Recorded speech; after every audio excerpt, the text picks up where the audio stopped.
how do we begin to speak with our children to make them understand that less is more when it comes to clothing? You don't need to show off anything for people to appreciate you. Well, as far as I'm concerned, first of all, as if, usually when we talk about indecent dressing, we're automatically referring to women, because there's nothing skimpy a man will wear. To show off, there's nothing skimpy a man will wear that will make me, if I cast a second glance at him, it will be in disgust. But women have nice things, that people want to look at, and all of that. So usually when we're talking about indecent dressing, you're talking about the girl child. Yeah. And the first role model for a girl child should be the mom. Yes. I dress the way I tell my daughters to dress. Now, they are younger, naturally, so I concede, yes, you will want shorter hemlines and things like that. I concede to a mini every now and then, depending on where you are going. I concede to a little bit of cleavage, depending on where you are going. But when it's a micro mini that you bent over a little bit and I saw your undies, it becomes a problem for me in the house.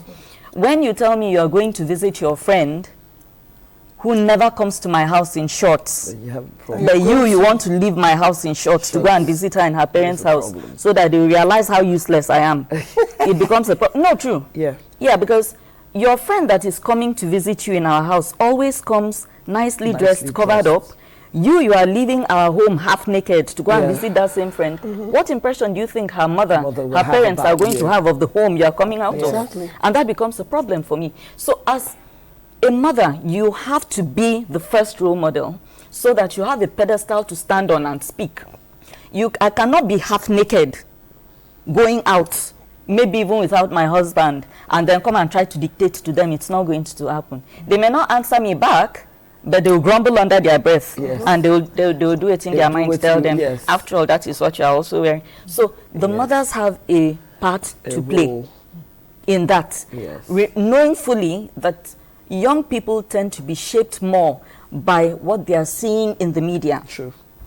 When I was growing up, my role models were people like Winnie Mandela, Mother Teresa. I liked this woman, Golda Meir, first Prime Minister of,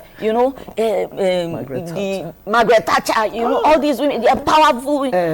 All covered up. Covered up. It wasn't even because of their dress; it was because of what they were achieving. Dora Akunyili, Today, their role model is Cardi B that can hardly read, but is naked 90% of the time, and telling people how she was sleeping around when she was pregnant. And then the other role model is Megan Thee Stallion, that is simulating intimate acts on stage. Changed. So role models outside the home are practically non-existent. So when you try to speak, your voice gets drowned out by these other loud voices that are outside. But you just keep hoping that as maturity begins to kick in and they observe you, for instance, I know I look elegant covered up. I know I look classy covered up. If I'm going to the beach, that's when I'll consider shorts. But the shorts will not be bomb shorts for me. And maybe a tank top. But that's the beach. I'm thinking I will get wet. I will play with sand. I will fall in the water and things like that. So I am not going to go in a two-piece bikini with the thing going up my crack and things like that.